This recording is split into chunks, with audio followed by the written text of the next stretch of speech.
Las maravillas del Evangelio en el Nuevo Mundo. La historia de la evangelización del Nuevo Mundo es sorprendente. Pregúntese usted mismo, ¿cómo fue posible que hace 500 años se logró pasar de una cultura y de una religión politeísta de millones de personas en vastos territorios a la cultura monoteísta y cristiana casi instantáneamente? Con esa presencia española mínima, militarmente hablando, simplemente 1,500 españoles dominando a más de 6 millones de personas. Hoy platicaremos mucho de los misioneros, porque son ellos los actores, los protagonistas de este cambio cultural. Déjenme nada más, para empezar, darles algunos ejemplos de cómo se consiguió esto. Y esto es precisamente lo que sucede en estos días santos, de Semana Mayor, como también se le llama, y que si ustedes visitan todavía nuestros pueblos, nuestras comunidades, nuestros barrios, ya sea en las partes rurales, incluso en las urbes, en las ciudades, todavía se conservan muchísimas de esas formas que hoy llamamos, repito, tradiciones, usos, costumbres, pero estas maneras en que el pueblo mexicano cultivó, presenció, gozó, participó en la Semana Santa.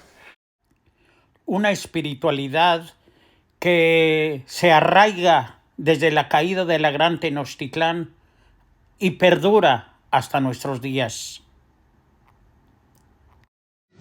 Saludos a todos y bendiciones desde la Ciudad de México. Nos encontramos en pleno centro, en el barrio de La Merced. La capilla que se encuentra a mis espaldas fue mandada a construir ni más ni menos que por Hernán Cortés.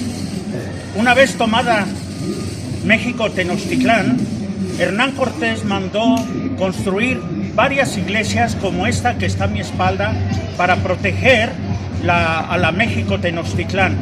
Actualmente es una capilla la más pequeña, quizá una de las más pequeñas del mundo, pero sí la más pequeña de la Nueva España.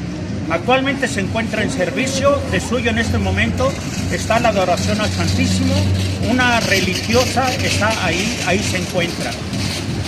Nuestra Señora de la Merced, recuerden que Nuestra Señora de la Merced es la abogada de aquellos que han cometido pecados, cometido faltas y que están buscando el reino de Dios.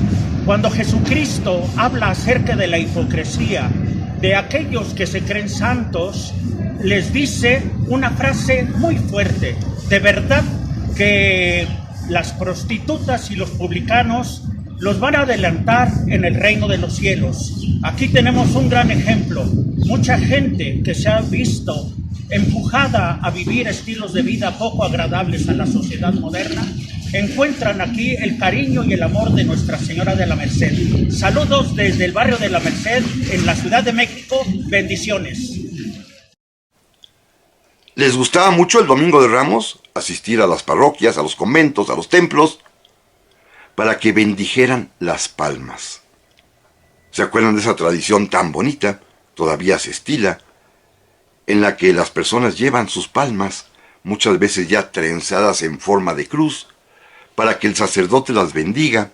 Antes se llevaba a sus casas y se sigue llevando, y si ustedes recuerdan, pues las colocan normalmente atrás de las puertas. Es una manera como de darle seguridad a los hogares.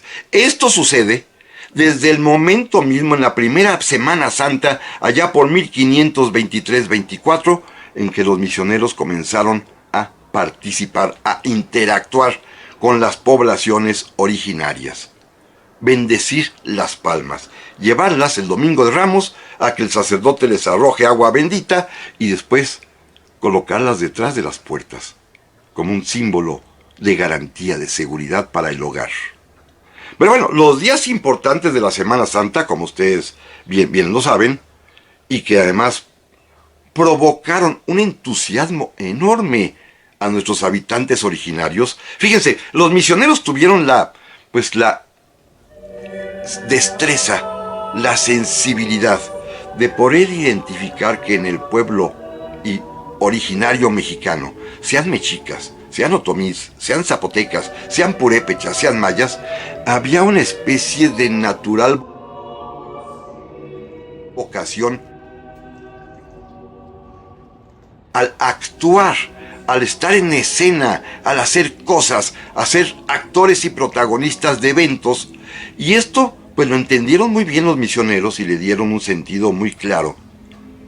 E hicieron participar al pueblo, y el pueblo lo hacía gustoso en las diversas celebraciones de esta Semana Santa. Primero, la más sencilla, que causaba conmoción enormemente, que es la de jueves, el Jueves Santo, particularmente en la ceremonia que para ellos era conmovedora del lavatorio de pies. Mirar a 12 de los suyos, hombres y mujeres, a quienes el sacerdote, el misionero, se arrodillaba frente a ellos y les lavaba los pies. Para nuestros habitantes originarios esto era sumamente impactante. Era además también una especie de transmitirles el sentido de la humildad y de la propia pobreza del misionero, que no tenía ningún temor de arrodillarse frente a un macehual indígena, frente a una mujer indígena, para lavarle los pies. Y claro, la apoteosis, como todos sabemos, ocurre el día Viernes Santo, y hasta nuestros días en muchísimos barrios, en muchísimos pueblos. Representar la pasión y la muerte de Cristo significó para nuestros habitantes originarios, desde hace ya 500 años y hasta nuestros días, pues un motivo especial de orgullo, de gozo por estar presente, de ser parte de esa escenificación, y pues simplemente distribuirse los papeles, y todos participaban con verdadero entusiasmo. Naturalmente, es un honor a quien le toca ser protagonista o representar a Jesucristo, pero también quienes son los sumos sacerdotes judíos, el pueblo de Jerusalén, bueno, hasta disfrazarse, como lo acostumbran todavía hasta nuestros días, hasta disfrazarse de soldados romanos. Inclusive, sabiendo que aquellos que son romanos, que se ponen pues los atavíos propios de un soldado romano, van a ser hasta apedreados, Lo hacen con muchísimo gusto. No se diga, pues, repito, quien encarna en la representación la figura de Jesús. Y más tarde, los Viernes Santo, ya por la tarde, la procesión del silencio para acompañar a la Virgen de los Dolores o la Virgen de la Soledad, inclusive con penitentes que van disciplinándose, dándose latigazos, pero marchando todos portando cruces por las calles, en silencio, con candelas en la mano. Es también una tradición que a la gente le gustaba participar en ella, y que fue traída, que fue inducida, que fue promovida por los misioneros. Es difícil de lograr, y se consiguió gracias al trabajo de los misioneros. Insisto en el tema: la conquista espiritual, la transformación cultural, se logra por el trabajo pacífico de los misioneros, no por la fuerza de las armas, porque además no alcanzarían soldados españoles para tener y obligar a más de 6 millones de personas a cambiar de religión. Eso es algo que tenemos que tomar en cuenta. No es una religión impuesta por las armas, sino es una religión que se consigue vía la persuasión y el ejemplo de los misioneros, particularmente de una orden, de los franciscanos. Claro, en esta primera parte de la conquista van a llegar poco a poco los misioneros de 3 órdenes: los franciscanos primero, los dominicos después, y por último los agustinos. Vamos a concentrar nuestro estudio únicamente en los franciscanos, que son los primeros, y además son también de alguna manera los más atrevidos, los que traen ideas renovadoras importantísimas, por supuesto, ante la magnitud de que tienen que enfrentar a un mundo nuevo, desconocido para ellos, que son europeos, y que sienten el deber de poder traerles lo que para ellos es la verdadera religión. Convencerlos de que debe haber un cambio, convencerlos de que deben aceptar la fe católica y convencerlos además también de que se convenzan los habitantes originarios de los beneficios, de las bondades de esta fe católica.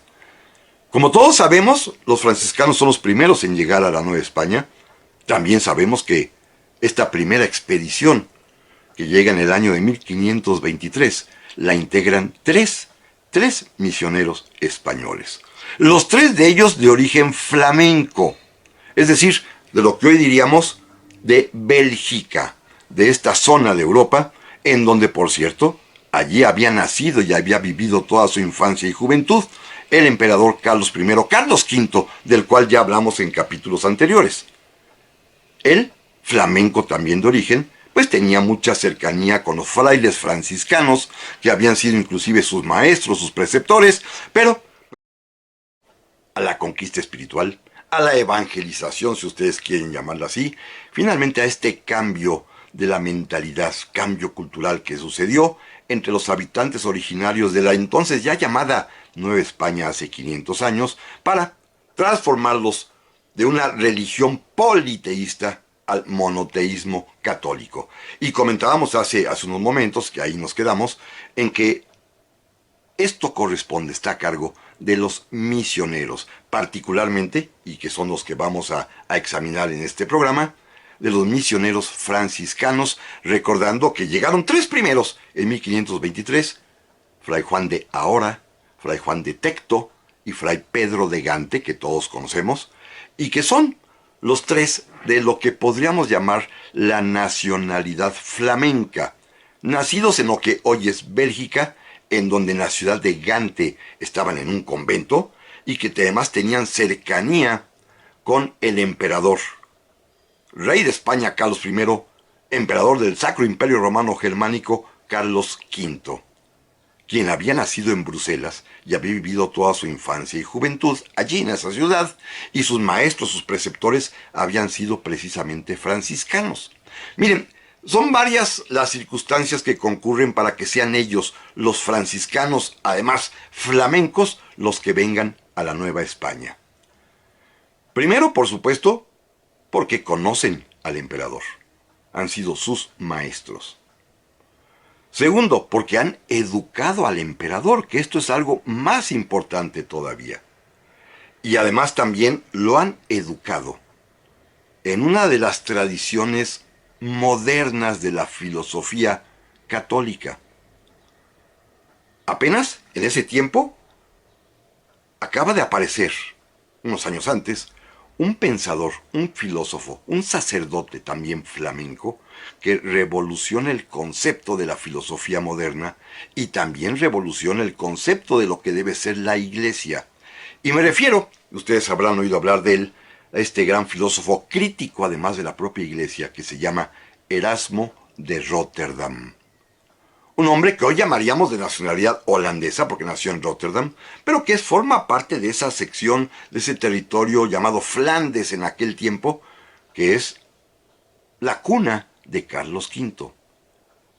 Erasmo ha influido muchísimo en los franciscanos de su tiempo y de su zona, los ha iniciado en un concepto de renovar, no solamente al franciscanismo para volver a los orígenes que había planteado el propio San Francisco de Asís, de la humildad y de la pobreza, sino que además ha criticado a la Iglesia Católica, diciendo que ya se había convertido en una especie de, lucro, lujo y, apariencia, y había abandonado la Iglesia que había fundado el propio Jesucristo, de la humildad también y de la pobreza. Ustedes recuerdan, seguramente Erasmo escribió un libro muy famoso que en su tiempo fue todo un escándalo, que se llama Elogio de la Locura, que es una crítica a la Iglesia Católica, a la Iglesia cristiana en ese momento todavía. A Erasmo se le ha calificado inclusive como una especie de precursor del protestantismo por la crítica terrible que hizo a la propia Iglesia en sus estructuras, pero al mismo tiempo es el que fomenta el regreso a los orígenes, y el que hace que los franciscanos también recapaciten y decidan volver al espíritu original de modestia, de humildad, de pobreza de San Francisco de Asís. Todo esto concurre para que Carlos V, que conoce a los misioneros franciscanos que viven en Flandes, que sabe de las ideas de Erasmo, que las comparte, decida dar el permiso para que sean precisamente estos 3 franciscanos los que vengan a la Nueva España. Uno de ellos, Fray Juan de Tecto, hay que decirlo, había sido confesor del propio Carlos V, pero además tenía en su haber que era un hombre sabio, porque había sido profesor de filosofía y de teología, fíjense bien, 14 años en la Universidad de París. Era un hombre pues con reputación de ser un sabio. Y hay otra circunstancia además que permite que sean los franciscanos los que vengan a la Nueva España. Estas circunstancias históricas, de las casualidades de la vida que no hay que dejar pasar a veces y que son importantes, porque Fray Pedro de Gante, fíjense bien, es tío bastardo del emperador. El abuelo del emperador por parte paterna, el abuelo de Carlos V, que lo platicábamos el otro día cuando hablábamos de las relaciones de México con Austria, es el emperador Maximiliano del Sacro Imperio Romano Germánico, que tiene como hijo a Felipe el Hermoso, que va a morir, y como nieto a Carlos V. Bueno, Felipe el Hermoso tiene un medio hermano que no sabe que existe, porque él muere pronto, pero porque Maximiliano, el papá, el abuelo de Carlos V, tuvo por ahí una aventurilla y con esta mujer tuvo un niño que se llama Pedro, que desde chiquito lo mandan a un convento y se va a convertir en el paso de los años en Pedro de Gante. Pero Carlos V sí sabe que ese señor, Pedro de Gante, es su tío. No en línea directa, sino en la línea, con esta palabra fea que usaba en aquel tiempo, en la línea bastarda. Pero se conocen y se llevan bien. Es más, durante toda su estancia en México, casi 50 años, Fray Pedro de Gante se da el lujo, y así le tienen todo el mundo respeto y miedo, de que él sí se escribe directamente cartas con el emperador. Así que a su tío bastardo, a quien estima, también lo manda a México. Llegan estos 3 primeros, Fray Juan de Tecto, Fray Juan de Ahora, Fray Pedro de Gante, llegan a la Ciudad de México en el año 1523.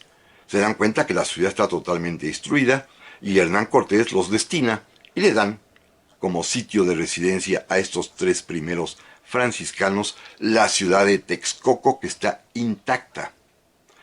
Recuerden que los texcocanos, que originalmente eran aliados de los aztecas, finalmente se rebelaron contra ellos y se convirtieron, gracias a sus caudillos, Fernando de Alva y Ixtlilxóchitl, fundamentalmente, en aliados de Cortés. Bueno, el propio Ixtlilxóchitl recibe a los 3 franciscanos, que son impactantes, ¿eh?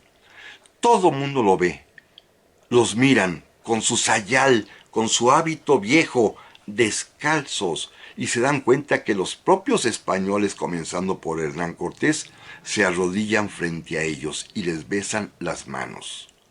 Bueno, Ixtlilxóchitl les da como residencia y donde se funda el primer convento franciscano en México, en la ciudad de Texcoco, el antiguo palacio de Nezahualcóyotl. Ahí los instala. ¿A qué se dedican estos 3 misioneros? Pues están impactados, ¿eh?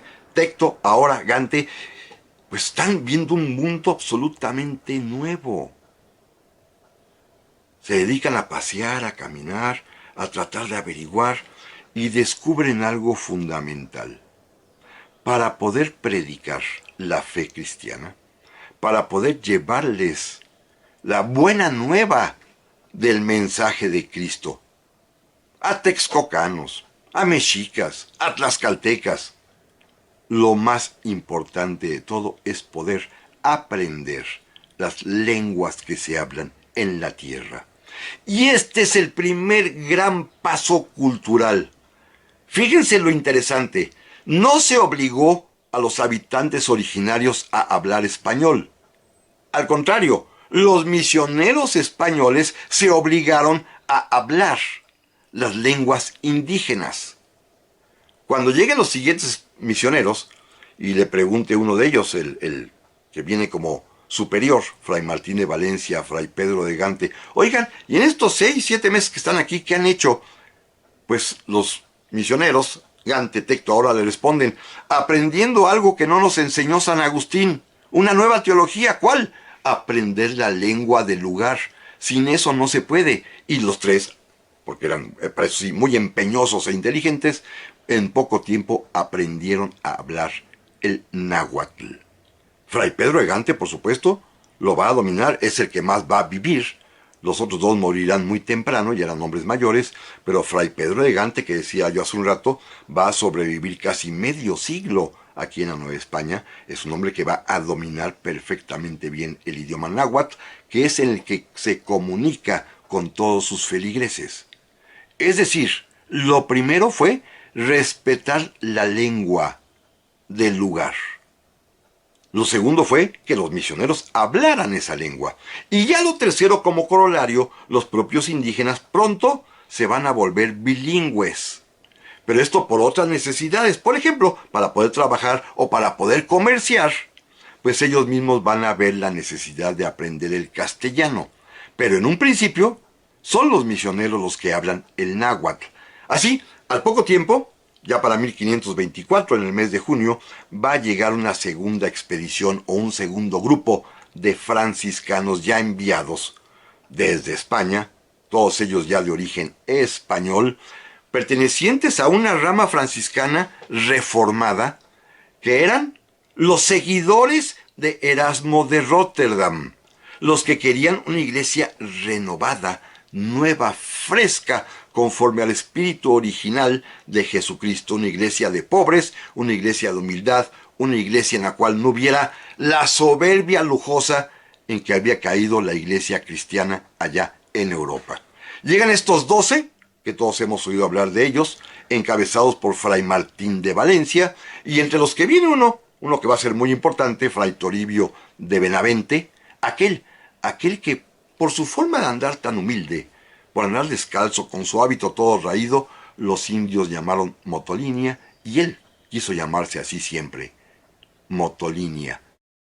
Pero déjenme ir al tema fundamental, importantísimo, que es el encuentro ya de los misioneros franciscanos, estos 12 que llegan en la segunda generación, más los 3 que ya estaban aquí en México, cuando deciden, en junio de 1524, como primera medida, como primera decisión importantísima, fíjense amigos, esto es vital, sin soldados, convocar a una junta, a una reunión, a un coloquio, como ellos le llamaron, a los señores, es decir, a los caciques, a los nobles mexicas aztecas que todavía existían, que habían sobrevivido a las batallas de 2 años antes, 3 años antes, cuando convocan también a los antiguos sacerdotes de la religión mexica, de la religión azteca, cuando convocan a lo que ellos llaman los principales, los señores, y se junta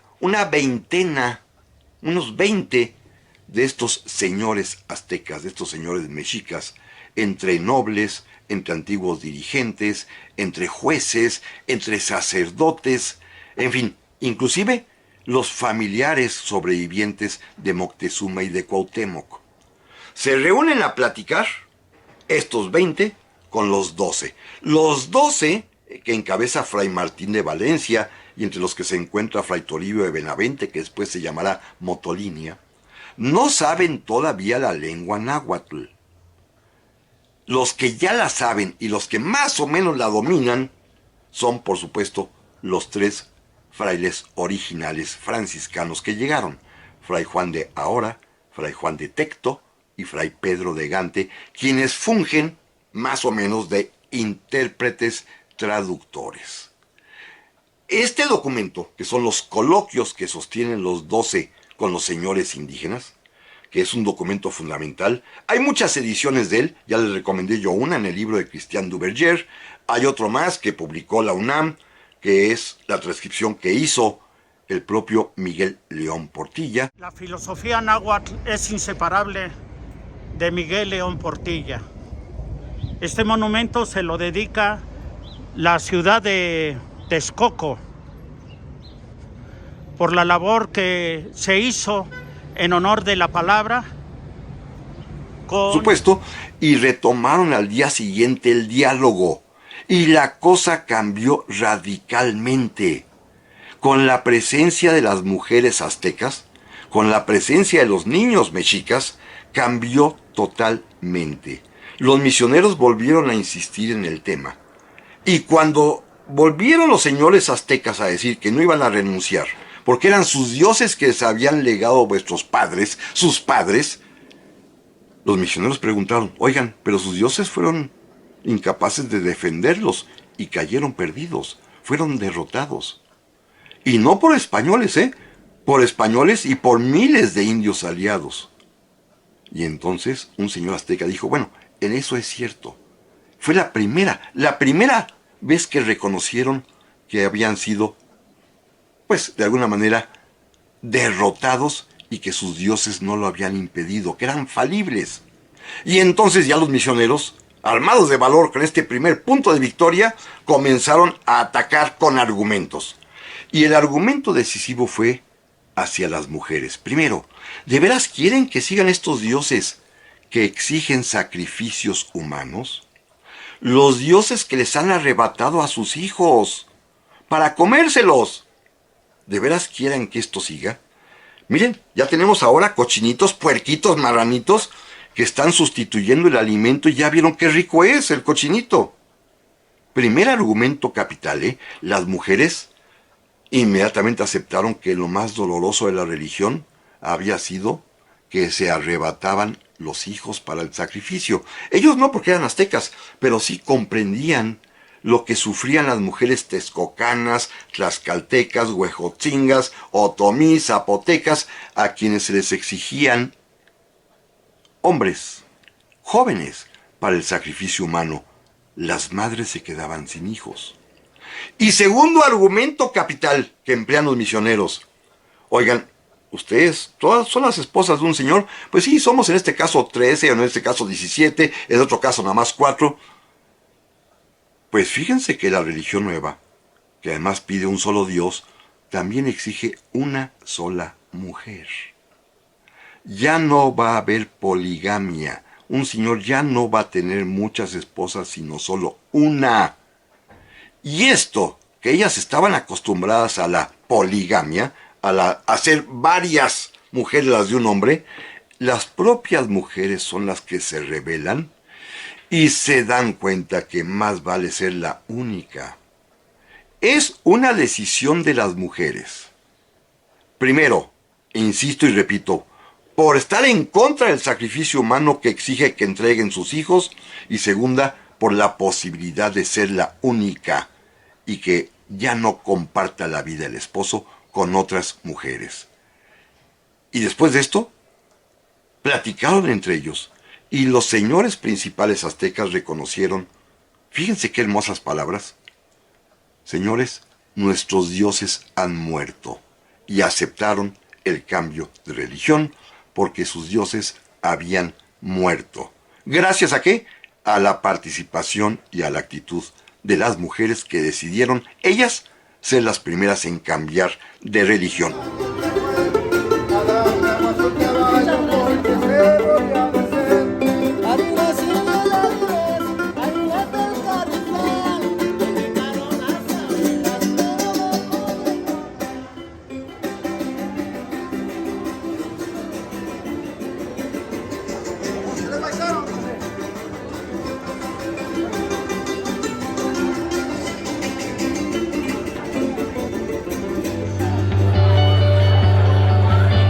Diálogos. La realidad a través de la palabra.